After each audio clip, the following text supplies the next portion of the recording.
Can you even count, Liz?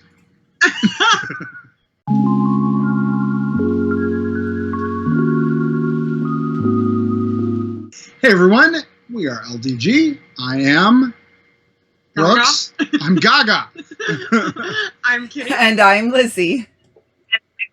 And this is LDG Ranks. Our top 10 favorite games as of right now. Will probably change in a couple days, but as of literally this second, maybe not by the end of the video, this is how we feel about things and stuff. I don't know, mine's pretty solid. Okay. Let's see if it holds up. All right, let's get it going. So we will go Kitty, Yes. myself, and Liz. Oh, so the best games go first. No, we saved the best for last, hon. Best for last. Wait, so middle child, it doesn't matter what I do. Exactly. Your picks are not important. We'll catch you later. Nobody says best for right in the middle. Okay. And we're starting with... That was a drum roll. 10.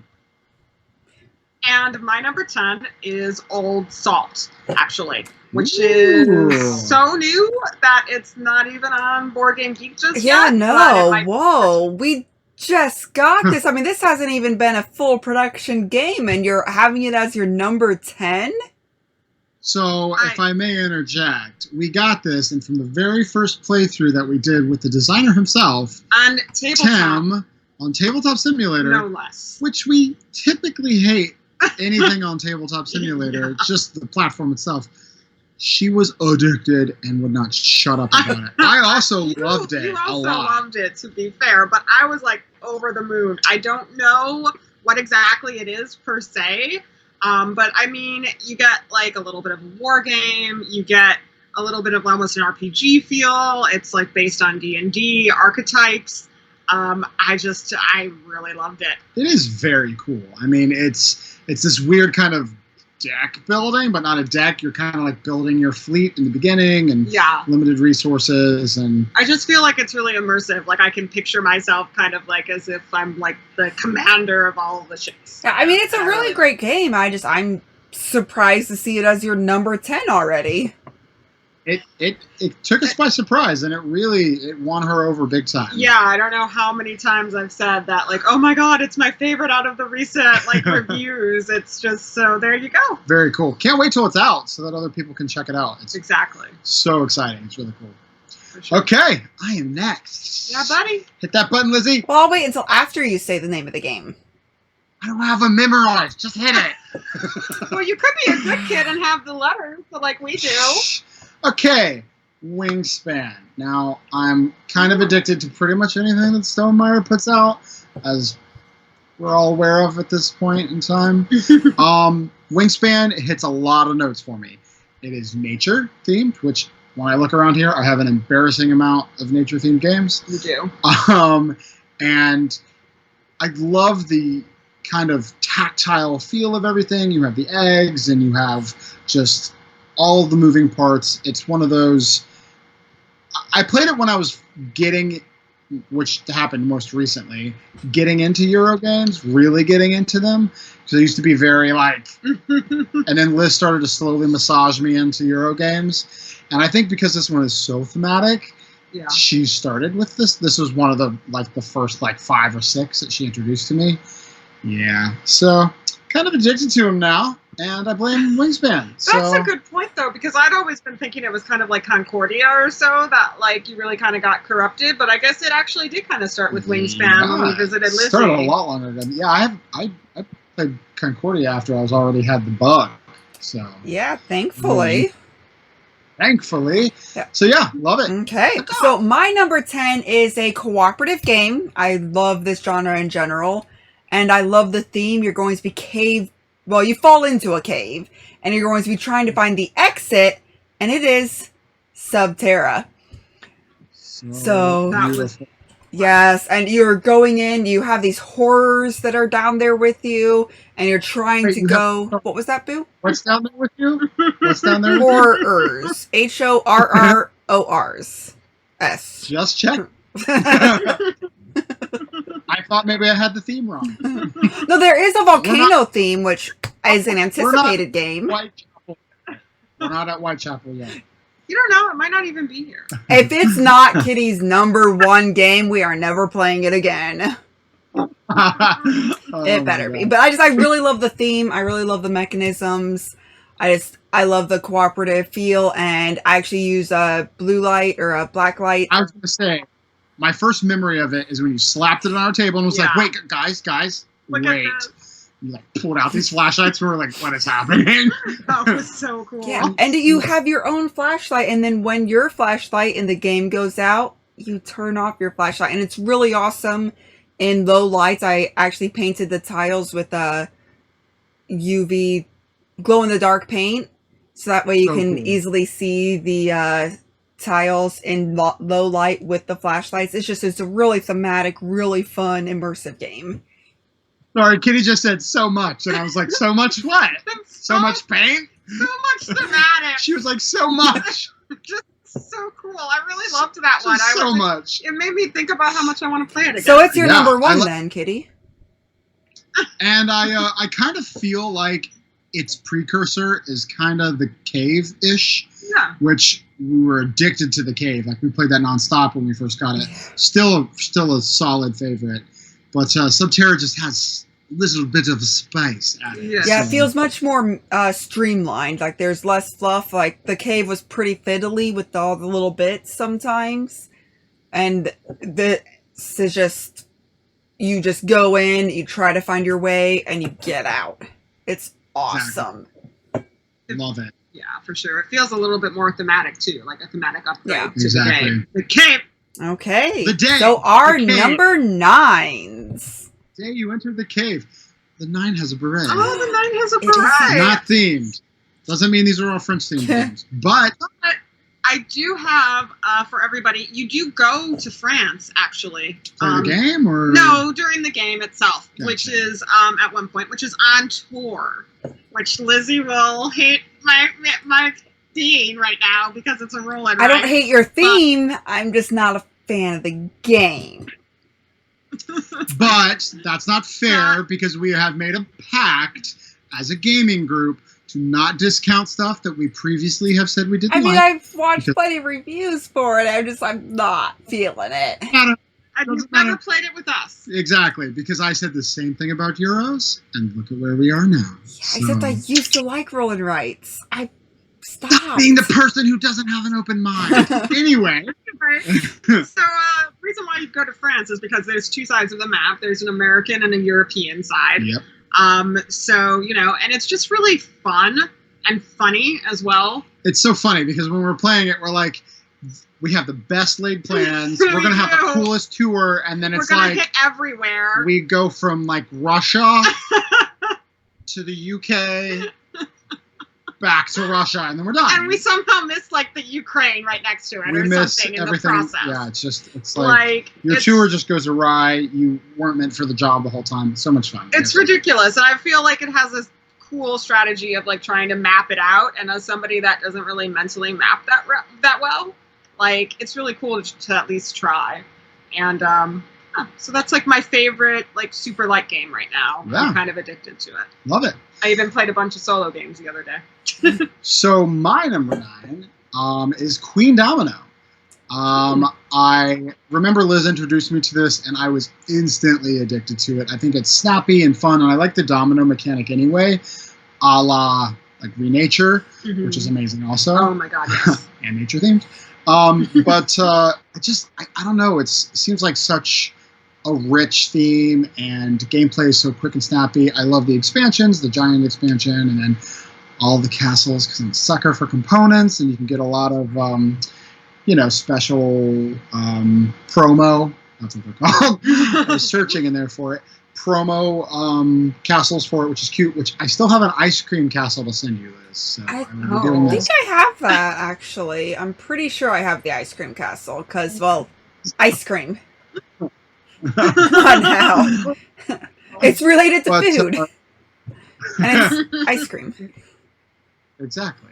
But I just love it. I think it's a nice it's quicker too, so it's a nice quick fix. But I never get tired of playing it. I think it's so much fun as an abstract. So that's my number 9. Okay. I really want to revisit it again too. Now that I've embraced abstracts a little bit more. Yeah, It is a good game. I'm surprised to see it's on your list, and another game that I recommended for you. So I think this is a theme.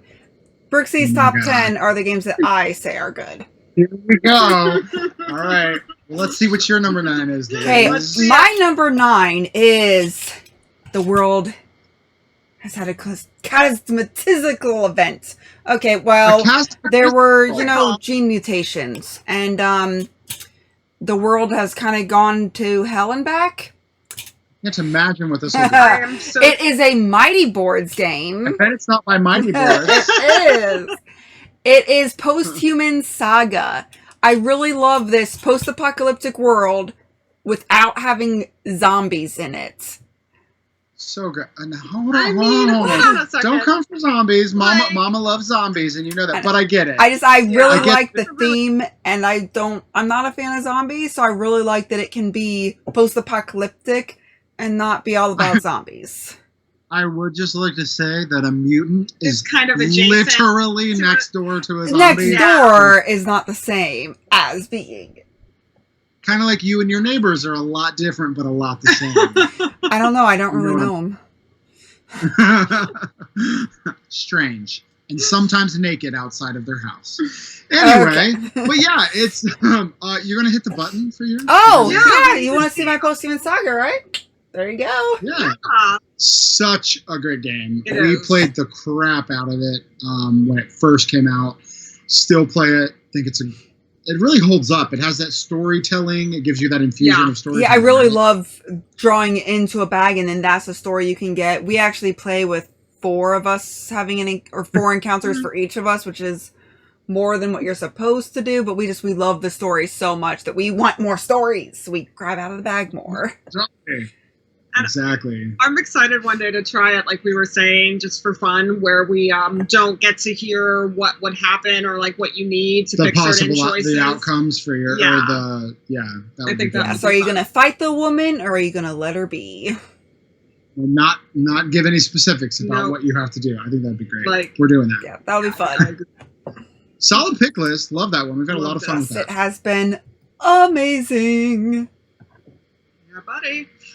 Okay, so number 8 is a game Lizzy introduced us to before we even had a physical copy ourselves. Okay. And the night that we played it was so tense, like I literally felt like I needed to have my Fitbit on because I felt like I was heart palpitating. Oh, I think I know which one this is. Which is Royals. Yep. Oh, yeah. Yeah. I mean, I've loved that. I think it's an incredible game. I'm surprised that it gives you such a rush, though, because it's a chiller game. Yeah, it's like a relaxing. I mean, you do have to really pay attention to what other people are doing, but it's not. It might be because of that map, right, Kitty? I was going to say, I think it's a little bit like how thematic I feel it is. It is, and the backstabbing nature of it is really exciting. Exactly, and as somebody that's not that great at bluffing and stuff, the idea of okay, well, I really want to go backstab and get whatever country back, but at the same time, oh no, they're gonna know that I'm going to do it, and Also, having that backstabbing mechanism with area control is really cool. Yeah, it just feels. It is a really unique game. Yeah, so much fun. Yeah. And I really love it. And I think I would actually really love it even if it didn't have the theme that I love. Even if it was I don't know. I mean, I really loved Ethnos, which is kind of adjacent in terms of Just an aside to anyone watching, Liz and I have had to consistently convince her a game was good simply because it doesn't have a historical or royalty theme. Or, also, or vampires. Or she has a type. Yeah, I do have a type. It's okay. Yeah. Okay. But that's a good one. I love it. We've spent a lot of time playing that. We kind of rode some specific games pretty hard for a while, and we played them constantly until we forced ourselves to diversify, and that was one of the ones that we had a lot of laps around the table. It did. And I would always love another lap. Okay, my next one Yeah. is Legendary Encounters. Specifically the alien one. So I love all the legendaries. They're so good. The Firefly wasn't my favorite, but Firefly itself isn't your favorite. It's not. It's one of the only geekdoms that's not my favorite. But, this is one I've never played. I've never played this system at all. I'm just I know really like it's kind of cut off, but the next level up has all the alien movies. I'm obsessed with the lore.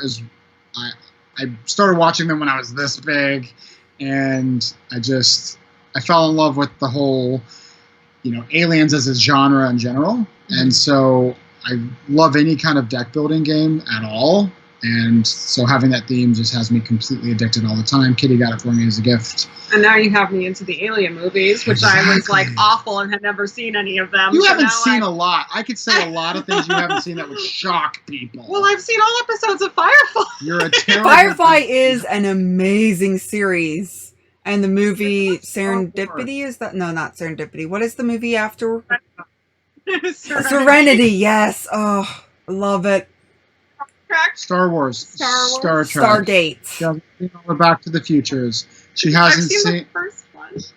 I mean, Lord of the Rings. I've seen all the Lord of the Rings. In the quote, in the background. No. I saw Lord of the Rings in the theater. Okay. All right, Liz. Yes. So, Kitty, you had talked about Ethnos, huh? Even though you didn't say it. My number 8 is Ethnos. Such a good game. This one it's a really good area control game with cards, and my boyfriend Jerome's not a gamer, but the first time I introduced this to him, he asked for it to be played again and again and again. I think we played it 4 times that first night, and that is just a true testament at how amazing this game is for gamers and for non-gamers alike. You can really get people involved in it. The artwork's not the greatest, but look past that. The box is terrible. Yeah. But it's just a brown blur on the box. But the game is it almost made my list. It almost made my list. It literally. It's very much like Royals in that way. Yeah. It's like a tense area control with this kind of, I don't know, it feels push your lucky, and it has the different powers. It's so cool. Yeah, it's awesome. Because if the dragons come out before you're ready to play, you just lose any progress you've made on the cards in your hand, which is a really cool mechanism. And that's a perfect example of the whole judge a book by its cover situation. Right. I was just going to say because if we were at a game store, we would have walked past it if we had seen it. We wouldn't have picked the box up, investigated it, maybe done a playthrough, unless we stumbled across a review for it. Because I pretty much had to force you guys to play it. I was like, you guys, this is so good. It doesn't look appealing at first glance. It doesn't. It does. It looks like a super dude bro, there's monsters and they're going to battle and that's it. And it's like not what it's like at all. No, not at all. So cool. It's really cool. I'm so glad we went past, the cover, so to speak. Yes. Number 7. Number 7 Oh, look at the teddy bear. Oh, I love the teddy bear. Okay, so this one is, like all of those have little pieces of art on them, right? All of those little placards. And this one combines a little bit of all that, puts it together. I know what it is. Canvas. Yeah. Wow, another new one. Another really recent one. I really took this as a challenge to think about ones we played recently, and kind of was like, okay, well, there's a couple old favorites I'd really like to add, but I'm gonna. Canvas is just amazing. It is. It has such a unique kind of system. It feels like, Mystic Vale had a baby with pastiche or something. Yeah. It's so different. And so what I really love about it is I feel like it's kind of rewritten the genre of art game, where I feel like, like we talked about in the review. Tired. Granted, I love those kind of games, but where you're like, you collect these kind of paints to paint this painting to be the first one to get 4 paintings, and that's what every painting game is. Mm-hmm, exactly. Whereas this feels fresh, yeah. Yeah, and I really love it. I think it's so cool. I feel like it just captures the feeling that it would be like to be an artist. And your favorite card, Liz, is very reminiscent of the shirt you're wearing. Yeah. From that game. Yeah, my favorite one is Revolution, which is the artwork makes me think of the Black Lives Matter protest last year.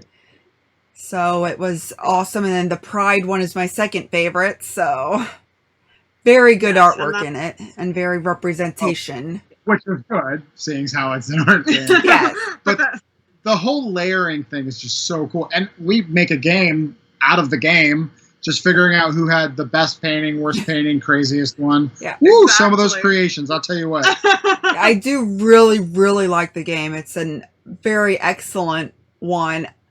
The only thing that what I did with my list is I put them in order of games that have been tried and true, essentially, like games that I know I love after 100 plays, for instance. Gotcha. Yeah. So I don't know. Maybe some of these will either like dip up or dip down, but as of right now, Well, I just was really to feeling be it. fair, it's right now. Yeah, well, these are my top 10 right now. Canvas might be able to work its way in there in a year or two. Who knows? I feel like we will have a lot of. If we had done top 20, we would have a ton of crossover. Oh, because, for sure. Yeah. I had so many that you guys have like already listed. But just as a side note about your paintings, Liz, in Canvas, they're always so aggressive. They are. They're always so. It's like a ballerina with a meteor shower coming down on her. Well, that's how I get the most points. A puppy with like this greed hand coming down. It's just so aggressive. I would love your art show. I really would. It would be an awesome piece to show. My next is actually a roll and write. Oh, I think I know what it is. It's on the screen already. Oh, I didn't look at the screen yet. I could have guessed. I knew that one. Oh, I mean, you guys have talked about this game a lot. Honestly, Honestly. it transcends roll and writes. It for does. us. It's just like when we were explaining Roman roll to you, and how it breaks the mold of a roll and write, and feels like the roll and write mechanism is just a way to strip away some of the components instead of being the game. That's what it feels like, because you're interacting with each other because you have to pass your thing to the other player.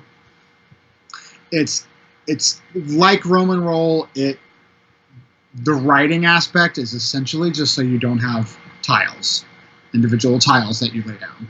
It just saves you from that, essentially, is what it feels like. And there's like monsters that come out and screw everything up, and it's just so much fun. We assaulted that game when we first got it. And played it. It just feels bigger than it is. It feels as sure. if you're playing a big modern, like almost like, it's like the roll and write version of the Gloomhaven. Like you just can picture tons of fantasy and cool stuff in your mind. It's really cool, and it's sprawling, and there's the cards that you have, the varying scoring possibilities. It's so cool, so much fun.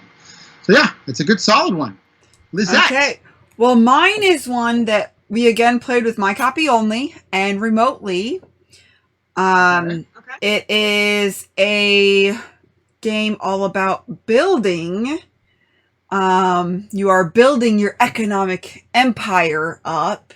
Oh, I know it's what one it of our is. favorites too. Yep, Concordia. Concordia. Yes, I absolutely adore this game, and the maps are kind of big. Even with our laptop cameras, were able to see it. That's way back when we were still doing it just with the laptop pointed down to the camera or to the table. And it's ever since that, like you said earlier, that was one of the turning points for me in Eurogaming, was because it resource management was my number one hated aspect of Eurogames. I thought it was worker placement that you disliked the most. That's true. It's all the Euro cuss words, all of it. But I love it now, and you said, just do it, just try it. I said, okay, and then afterwards I was like, yeah, it's like a 10. Yeah, I really like it. The card management is it's a really unique system where you can play whatever cards you want, and then you play a card to get it all back, and then the more cards you have that you've already played, you get money for. And lightning fast. The turns are just super, super quick. Yeah, it doesn't feel dense, yet it's dense with choices. It's great. Yeah. I mean, the rule book was, I think, 3-4 pages, and most of it was just explaining the different cards. Picture. Oh, yeah, you might want to see it. Actually, I guess we should go see it. Killing it. But yeah, it's a really fun game that is just, it can be really crunchy. It can be really a fulfilling experience every time. So good. So satisfying. Every time we walk away, we felt like we've played some epic thing, when all along you were just collecting wine and coffee. Or not coffee. Wine and cloth, though. Bricks. Yeah, and iron. Wine and bricks. Okay, moving onwards. Number 6. Yeah. Lizzy, it is another recent find. Very recent. Did we play it yesterday? Is it already on your list from yesterday? But it is one that I think you and I immediately kind of melded with quicker than Brixby. But then after a couple plays, Brixby was like, yeah, I get it. I can see it as a 10, which is Unmatched. So good. Oh, yeah, that is a really good one. As a whole. Yeah. So good. I figured, you know what? I mean, even though I haven't played Cobble and Fog myself yet, you know, by seeing yours and when you play against us, I already know I'll love it. And the Buffy one is so good, and I just feel like the whole series is so inventive as well. It is, and plus it gives you that quick infusion of battle. Yeah. Without feeling like you have to invest into this huge game. It basically reminded me a lot of like the battle mechanic of Fury of Dracula, which is like the most exciting part of it. And so it's like, you know, you can get a little bit of a battle right in there, and it goes by super quick. And all of the fandoms, like, they're so accurate and loving towards each of the fandoms that I've seen, which I really like as well. Yeah, I love the themed powers and, you know, all that. So yeah, it's a really unique system, too, I feel like. It's a really good remote game as well, but, like... For sure. You're drawing up your cards, and you can choose to have up to the hand limit, but each card can either be used as defense... if it has the defense symbol, but sometimes it has a specific name, and so they're the only ones that can use it for the defense, and it's really unique on how those cards can be used. Yeah, it brings hand management into this really thematic kind of way. I really like it. It's cool. Yeah.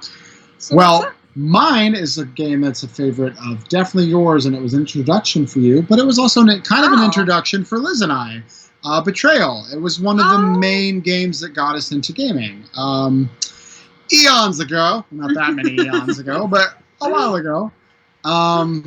Betrayal in all of its iterations. I mean, I even liked the Dungeons and Baldur's Gate. Baldur's Gate, and then I haven't gotten Scooby-Doo yet, but I really want to get that one. And we haven't done the Legacy one. I mean, I have it right there, but we haven't played it yet. I have a few other legacies in front of it.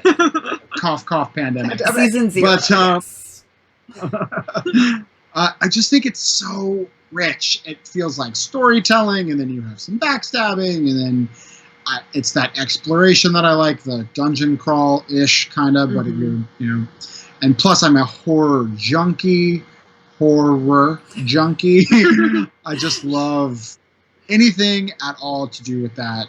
And I think it fits perfectly. I like being able to scheme at the end of the game, especially if you're the one that's going to betray everyone. Yeah, and there's such like campy situations as well once you get to be the betrayer. Yeah, like the house, like the house coming alive and falling apart or getting sucked into another galaxy. So yeah, I love the changing of the variety of how things can come out, and sometimes it causes the scenarios at the very end to kind of be not the greatest, but everything leading up to it is just so impactful, and we have told stories about our gameplay after the fact. And I feel like it creates, because what it did for us was it created a feeling, which board games don't do unless you get into the genre of board gaming like this, you know what I mean? Like tabletop games. Whereas when you're first getting introduced to it, that's a big deal. Like, it's like, listen, I have a game that's going to kind of transport you. It's really cool.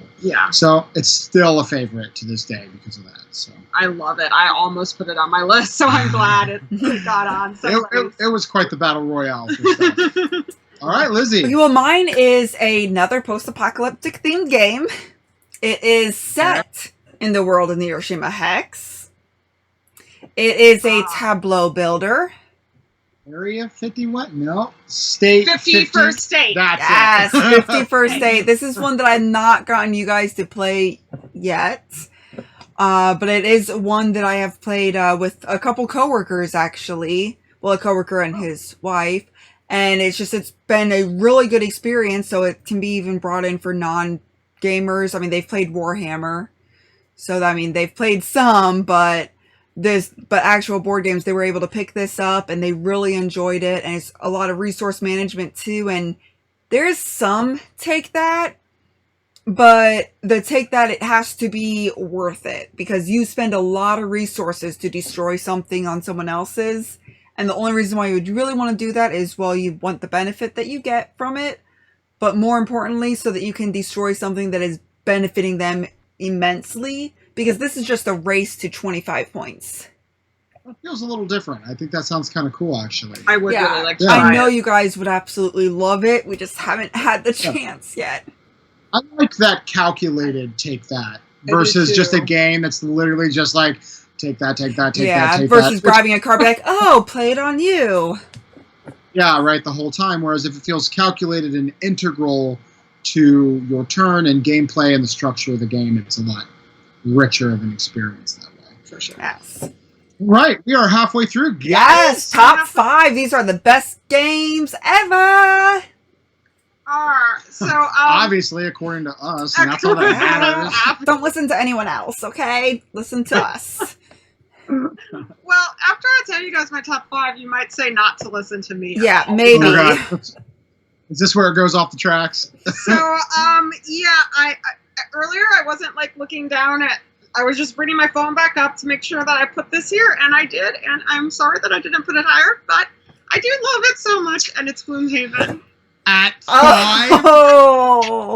Oh, Kitty, I cannot believe that this is so low. No, it's not low. It's very.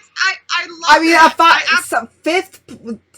You don't have time to play 5 games every day. If you're going to play a game throughout, if you're going to play your top 10, you're never going to get to Gloomhaven. You know what? Liz, you know what this is? You know what this is? Because she took a year to retire her character just because we moved on with life and she was stuck with the same moldy character for a year. Yeah, burning stick. She's just salty, yeah. I'm not gonna lie, that probably is part of it. Yeah, we got to go on to some pretty cool characters like 6 months ago. And it's been an incredible experience. But yeah, I can see why it's, burning stick doesn't make you thrilled, Kitty. We weren't thrilled by it either. For anyone watching, Gloomhaven is one of our absolute favorite games. Absolutely. We have sunk so much time into it just because it's so cohesive as for us as a group. We feel like we're together. It almost erases the barrier of the long distance sometimes. It's just, we've spent so much time with it. You're going to see it on all of our lists at some point. It might not be on my list, guys. Bye, girl. I am. Guess what's not coming to the table anymore?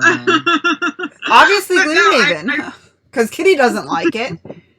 I really do love it, and I was talking about it for like about a year before you all decided to jump. Hey, we wanted to get it, but that price point. I was going to say I had to buy it. So I had to buy it too. It's not like I could. Well, I guess we could have just used your copy, but I'm not going to go like. I want it in front of me. Okay. Exactly. Okay, so let's see if you guys can guess my next one before she hits it. Okay, so it's a sister game similar to one that Kitty mentioned. Okay. It got me into deck building even more so than I already was. And Mystic Vale. It's a very unique system. Yeah, Mystic Vale. Once he said unique system, I knew it was that card crafting system. It is just, the first time I played that game, I was blown away. I remember games where I have literally not had to put my cards away because of how I've built my deck. So I'll just spread all my cards out and I won't even have to discard any or shuffle them because they just stay out. You know that one Magic the Gathering tournament video where the guy just like sits there while he helps the other guy win with his artifact deck? That's how I felt like across the table. I do have to do a side note. I'm so glad you said that because I actually was going to say this at the beginning of the video. I feel like if it was more of a board game or tabletop game, Magic would probably be on all of our lists too, maybe. I agree. I almost put it or close at it least would be for most close. The main reason why I'm not super excited to play it right now is just because I'm a casual Magic player. And I have played some games with some people that it hasn't been fun. I've been playing Magic since I was 7. And it matters who you are playing with. For sure. Period. When I've played games with people and have had the best time of my life, and some Magic players are just not friendly to play with. So I think that's why I was so ready for board games and card games and things like that, was because I had already had that experience with Magic. So I was kind of primed for this whole universe. But yeah, so Mystic Vale, that's why it's on there. It's very reminiscent of Magic the Gathering for me, and it's just amazing. Yeah, and actually, Mystic Vale is the game that we got actually at the Columbus Dublin store, Beyond the Board. And you knew when we played that game, based on how much I liked it, that I would love Magic. Yep. Remember, on the way home, she was just raving about how much she loved Mystic Vale, because we had just played it before we bought it. And I was like, do I have the game for you? Yeah, and then I remember you taught me with your Goblin deck. Ooh, that baby is still powerful 20 years later. You taught me with the Goblin deck, too, and I remember being like, I want to do the Vampire deck, and you were like, no, you got to start off with this I one. wanted to keep that Goblin deck. Learn with the Goblin deck because it teaches you synergy. Yeah, but Mystic Vale is an awesome game for sure. Because you can't win at Magic unless you know how to synergize. Yes. Okay. Okay, so you guys will probably be able to guess this one. It is one that I predominantly play with Jerome. Whenever I can haggle my way into a game with him on it.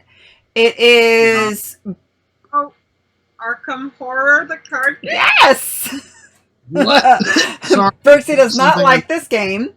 But I really love the theme, the story, everything is so great, and then the game mechanism is just awesome.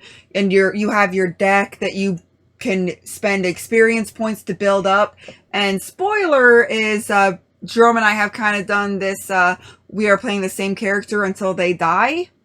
So we have a massively overpowered deck at this point, to the point that we are making, we got 2 of the base games, so we have actually put 2 of the auto-fail tokens in the bag, and a whole lot of the harder negatives, just because otherwise it would be too simple and we would win all the time. I actually want to give it another chance because I'm obsessed with anything Lovecraftian. Yeah.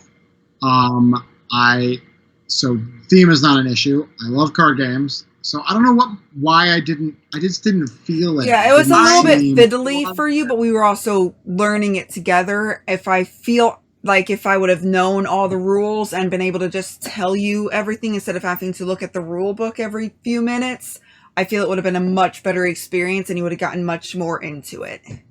But I'm very much into this whole revisiting phase in my gaming. So I feel like if which is why I want to revisit other games that I have hated, like Hiroshima Hex or, things like that at first. So we'll see, because you're number 10. Old Salt. Yeah. Felt to me like Hiroshima Hex a little bit. Yeah, it did. And I was like, and you also really I loved this. So I told Liz, I was like, guess what, we're giving a try. All right. We have crested the halfway point. Yes. You're it. So, are you ready for this? Before we get to 4, I just want to also say really, really quickly about Arkham Horror. Oh, yes. I also really love that they have like a trans character now. Yeah. Oh, the diversity. was like that. amazing. So that's awesome. They have definitely expanded them out to include more and more people, all different types of ages, and the genders seem to be around 50-50, which is really nice to see. And then there's different races and like different cultures too. It's nice because you need to reclaim Lovecraftian lore. Yeah. You need to, because it's problematic. Exactly. And so I think taking that creation and making it modern and accepting is great. Yeah. They also have a character in a wheelchair as well, I believe, which I think is awesome. So yeah. Cool. Number 4. Yep. Sorry for that diversion. I like that conversation. So number 4 is a game that is not Gloomhaven, I'm sorry, but is another game we got addicted to right around the same time. I was going to say, it'll be acceptable for Gloomhaven to be where it was if all subsequent are also Gloomhaven. So, no, not quite, but we did start it around the same time as Royals. It is... Oh, I know what it is. It involves luck, press your luck, a little bit of perfume. Ah, yes. So yeah, I realized afterwards I probably should have flipped Gloomhaven and perfume, but that's okay. I just have really been. They have separate experiences. I can understand why. I mean, there for a time, perfume was above Gloomhaven for Brooksby, so. Because we had that on the table every single game day. Yeah. I feel like it's part. Oh yeah, the button. No, we don't want to do that. Sorry, everybody. It's really fine. Yeah, it's fine. I feel like perfume was one of the games that sort of reignited the hobby a little bit for us too. Well, yeah, we did go through a little lull there where our schedules kind of were always like this, conflicting, and we finally we made our schedules sync up, and then that's kind of what we brought to the table. Liz told us about it. We played it with just her having a copy, and we were like, holy crap, why is this so fun? Why is this so fun? I mean, for all intents and purposes, it shouldn't be as fun as it is. Not at all. Like, for real. But it is. You're literally selling perfume. Yeah, although we do play it slightly different from the rules as written, because I misread the rules. Not that I ever do that. I do it often. I forget what we do that's not part of the rules. Like, we keep the dice that we play with. We've been playing Gloomhaven for a year, and we're still finding rules. Yeah. Tiny little rule things. Yeah, teeny tiny. But it's always not in our favor. We always were playing it harder, usually. So we're allowed to play something. Except for, lost versus discard cards when it comes to stamina potions. No, that didn't happen. It never happened. Okay. Perfume is amazing. I would like to say I couldn't follow that up, but I can definitely follow that up. Teo walking. Oh, okay. Just that thing was right after I got bit by the Eurobug hard, and Liz was really driving home Euro games for me and resource management and all the stuff. And actually, this is one you got before I was able to acquire it. No, yeah, you didn't have this game first. I'm saying I got it after you had me bit by the bug of Euro. Yeah. And I reviews on it, and I was like, okay, I'm going to pull the trigger. I really hope this is good. And we got it to the table, and I was just awestruck. We spent like a weekend maybe deep diving into it, playing it a few times, learning it. Checking the rules again to make sure we were doing it right. We wanted it to be perfect before we taught it to Liz. And it's just so good. It's so quick. Your workers, your dice, you move around. You have the rondelle, and there's so many ways that you can score points. Mm-hmm. I just think it's amazing. So many different ways the rondelle could end up, depending on how. I would like to put a caveat out that I do not agree with any negative political or social comments made by a designer. By David. The game itself is amazing. I'm pretty sure he's publicly apologized for that and everything's okay. Yeah. I'm not quite sure, but still, racism is wrong. Black Lives Matter. That's because we like to remove ourselves from the drama of what can happen in the gaming world, but also still be informed about what is happening, so we're aware. It's that fine line to walk, so that you're not constantly immersed in negativity, but so that you're aware, so that you can still be a positive influence. So, just wanted to put that out there. It's one of our main important things when we're talking about gaming. I mean, any single review that you ever read or hear of us, we will talk about diversity. It's our number one priority. So, yeah. And so that's why it's there. It's amazing. It's beautiful. Components are great. You get to build a pyramid. It's freaking cool. It is really cool. All right. Liz, I'm ready for this. Okay, so my number 4 is... I'm ready to be mad. I'm ready to be mad. I feel it. Is it going to be Gloomhaven? It is a game that is campaign driven. What's Gloomhaven? And it has amazing miniatures that I would love to show you my favorite one. But it's circles. Gloomhaven. Stop it. It's Gloomhaven.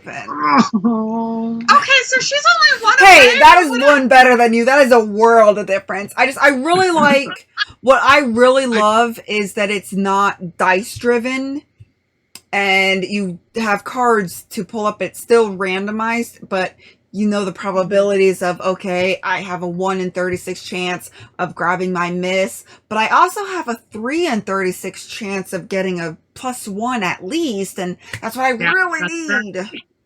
We think about that math every time we play it. That's why we love it. Exactly. Yeah. Okay. But I really like just the expanding world and just the stories behind it, and just... We will be talking about it in a few numbers, I'm sure. So we'll let Brixie continue that conversation. You don't know me. As the reigning Gloomhaven lover. Number 3, Kitty. Number 3. So number 3 is a game that, Lizette, you haven't gotten to play quite yet, but you will very soon. Oh. And I will give no other hints than that. You probably all know what it is now. Tapestry. Ah, yes, my birthday present. Oh, yeah. Such a perfect game. Like, I swear, we stayed up until what? May or may not be on my list. I'm betting it's your number 2. Yeah. You don't know me. Stop it. It was just such an experience. And I'd always wanted to play like a big Civilization game, but I mean, we've never gotten anything like that to the table. So I was so excited. But it is a big Civilization game in a quick, streamlined package. It is. But you get to feel as epic as if you were like playing, say, like Civilization Revolution or something. Exactly. But come to life in a board game. Exactly. So, and like our utopias at the end were just so funny. They were super. So I loved that too, but I just loved this game. The components, everything. Yeah, it definitely looks amazing. Can't wait for you to play it. Well, my number 3 was you and I, Liz, first love.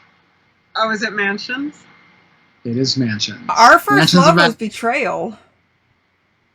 I mean, Mansions was our first big love. game. Like first edition, we even printed off fan-made scenarios to play, and I can't even tell you how many hours we spent with that first edition, where it was fiddly and seeding those cards, and we spent hours just organizing it because we loved it so much. And that was when you were back painting minis. I have quite a few of yours around the room. So cool. We had a tag team system. We painted all the minis. I did the floors. Together. Stop it. Your floors are amazing. Yeah. And look at you now. Your mini painting is amazing. Stop it. You're like the star. But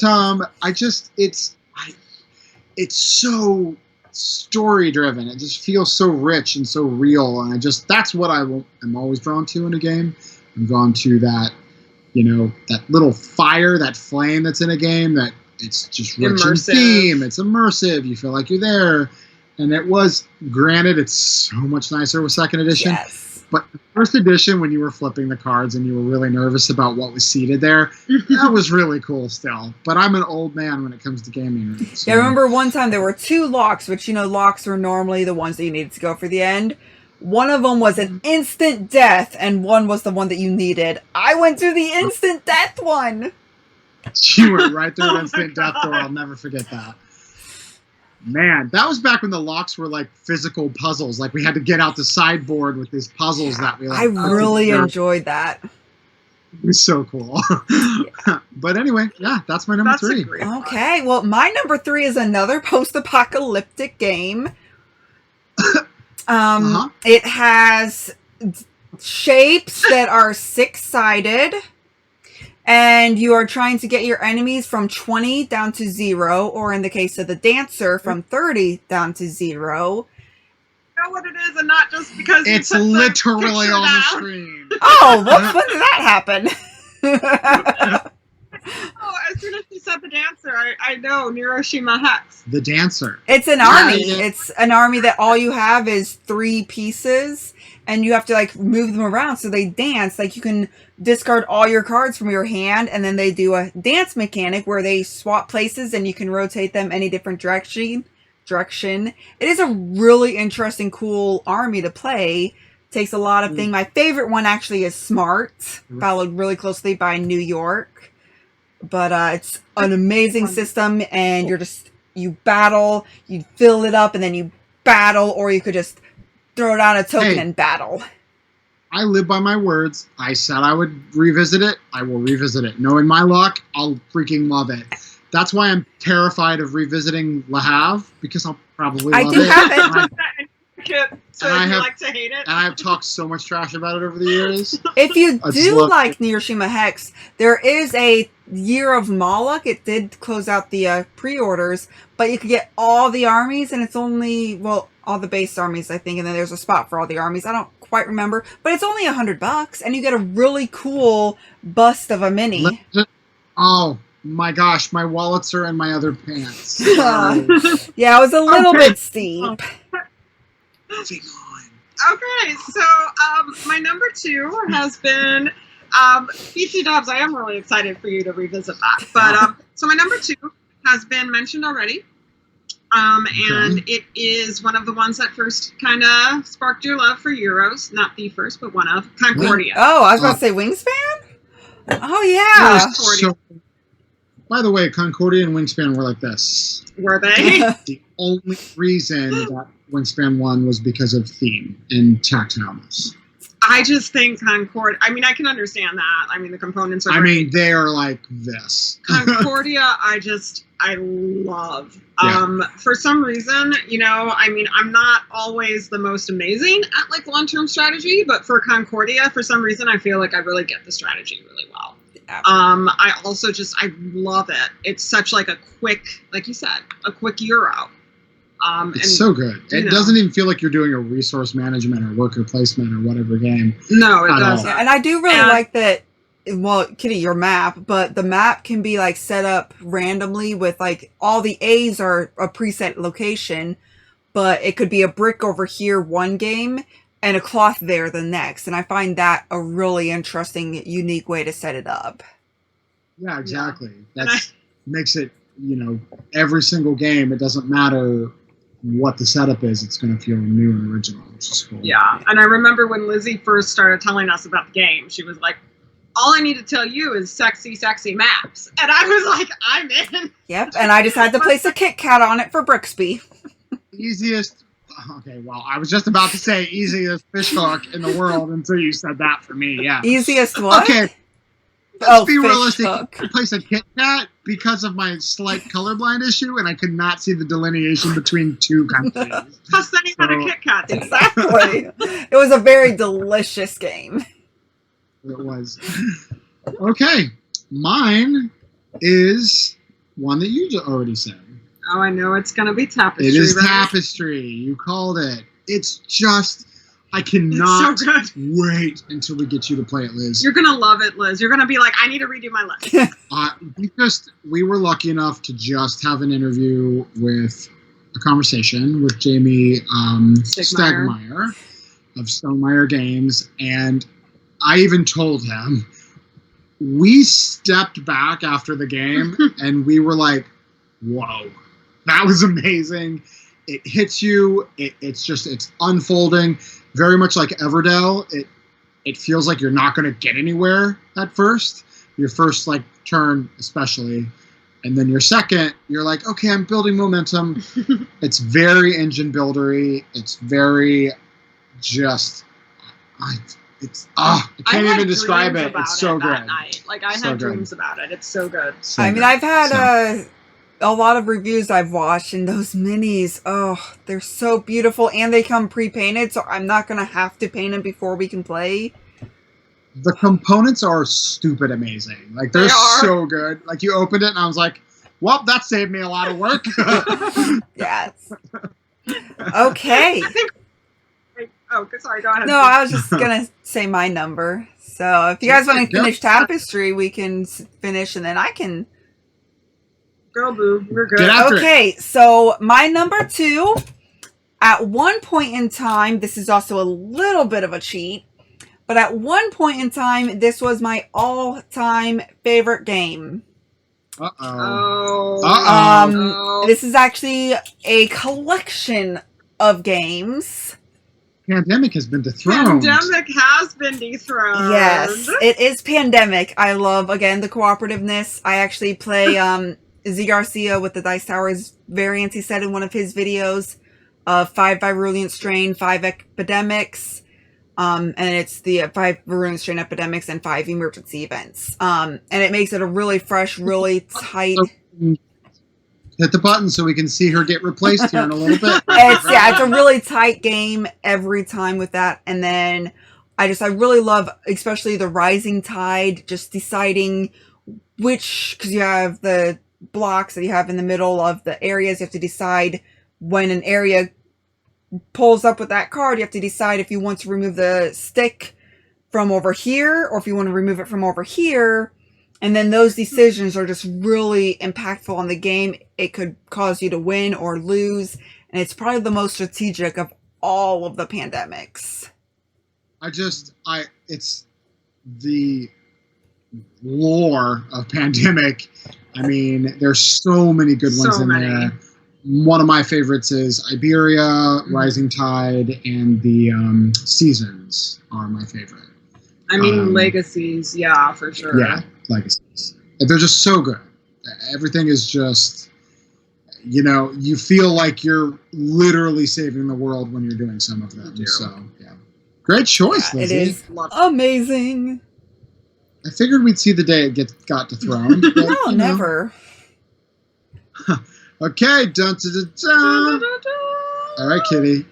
So my number 1. What are you gonna hit us with? Is a historical game. Okay, Liz is ready to jump on you if it's not what she wants it to be. And in this historical game, it is hidden movement.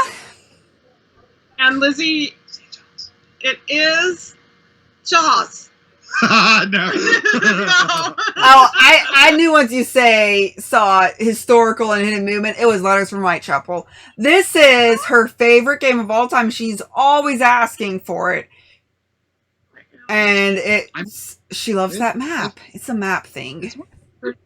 It's one of our favorites too. Like I said, if we had a top 20, it would definitely probably be in there. It's just, you gotta play it with the right people. You do. That's true. Especially if you are the detectives. You want everyone to pull their weight. I always want Liz to be a detective with me if we're having detectives. If she's going to be Jack, I'm like, I need Liz because I need someone who's going to help me pull the weight. I'm not going to strategize alone. Yeah, I love being Jack in this one. It's my favorite to be. I think everybody does. I love it. But yeah, I mean, I think I still remember like the first couple times we played it, like, that first time you introduced me to it, and we just played 2 in a row, one with, me as Jack and one with you as Jack. I was so blown away, and then I discovered, oh my god, hidden movement is like a thing. And I was just like, it's so immersive, so cool, such a cool mechanic.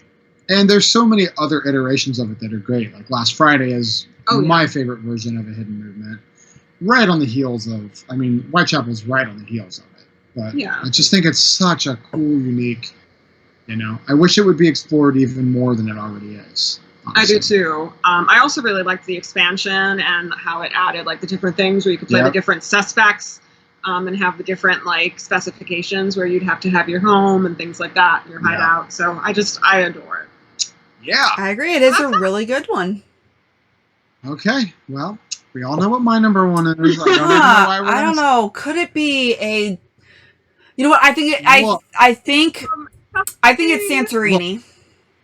Look. Yeah, I was thinking Monopoly. It is perfect to me. It just is. Perfect. It brings us together in a way that we literally feel like we've gone into battle together. This epic campaign that we're on. We have seen our heroes rise and get stronger and then retire and then cried when they died. Kitty never actually retiring and dragging her old self with us, and it feels so communal.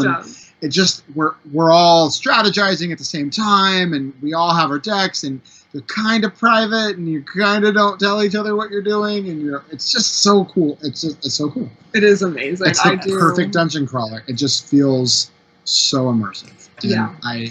I always look forward to the next time that we all get to play it together, because I know we're going to fly through a couple campaigns and hours later we're going to come out of our stupor like, oh my God, why is this so fun? It's just, so after this, we're going to play it, right? Kitty can stay up. No. We'll play it in 4 or 5 months. How's that sound? What? No, that would just be putting your number one off. Clearly, it couldn't be your number one if you're okay waiting 4 or 5 months. I never said I wouldn't go find another group to play it with. I can replace you anytime. Oh, you're just a bag of bugs, remember? Oh, yeah. Well, Kitty's joined the bag of bugs party. She has. Why am I the only actual living, breathing thing? We are living and breathing. We are a group. Look, I'm going to get a can of Raid to shut you two up. Okay, Liz, let's have it. Let's hear it. I already know what it is. I know it too. Okay, so it is a nature game by Mighty Boards. They're actually on here twice, aren't they? Yeah. Oh, vengeance, right? Yeah. I mean, that is a good one. I really love those minis. They were a blast to paint. This one does not have any minis. It could have bees if you get an expansion. And we'll have cows when that expansion finally comes out. And it makes the game so much better. It is a game about flowers and about the sweet smell of rain. Well, the earth after a rain. Okay. It is a very specific, nice smell. Hit us with the petrichor. Hit us with it. There we go. Petrichor! Such a good game. Really good. Yeah, so and we did play this one again as Mjolnir with the one copy. And it was a really easy for remote play. We just numbered the tiles 1 through 9 and sent a picture to them, and they were able to refer to the picture for the scoring. And it's a really fun area control game, and it does have Take That, but you can see it from a mile away, and you have to plan on. So it feels strategic. Take That. Yeah, for sure. Like you have to plan on a way to make it so that their Take That won't hurt you as bad as they want it to hurt you, and or you could hope that they don't do it if you can't plan ahead and then get hurt. I just feel like the betting mechanism that it has on the seasons, and your kind of tug of warring on that too. It's just so. I swear to God, if I use the word rich, it is really rich, though. Oh my God, just slap me if I say rich again. It's beautiful. It's stunning. It's so seasoned to perfection. It just, oh, you know, I hate that. It just feels like it has so much happening. You have all of these different types of plants. They're all producing their own type of thing. You have these clouds floating around. You have the seasons changing. You're trying to watch out for everybody else. That's amazing. That's such a good pick, Liz. Thank you. Yeah, I definitely love it, and I agree that it's a great pick. We have a soft spot in our heart for it because it helped launch our channel. Because it's what pushed us over the edge to start reviewing. Yeah, it actually was our very first prototype of an expansion or a game in general that we got for review for Kickstarter. So Mighty Boards took a chance on us, and hopefully... Shout out to Board Game Girl Jess. Yes, Board Game Girl Jess was the one that contacted us from Mighty Boards, and she's been great at throwing things our way and has been fantastic at Check working her with us. channel, Girl Stampede. She's amazing. Yes. Anyway, I'm so happy about all of these games. We've spent countless hours playing. Me too. Yes. And I'm really excited. We just did our first top 10, guys. Yes. High five. Hope you all enjoyed.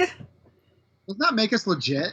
Aren't we like Yeah, we legit finally now? have a top 10. We are officially a channel. Have you liked, comments, and subscribed yet?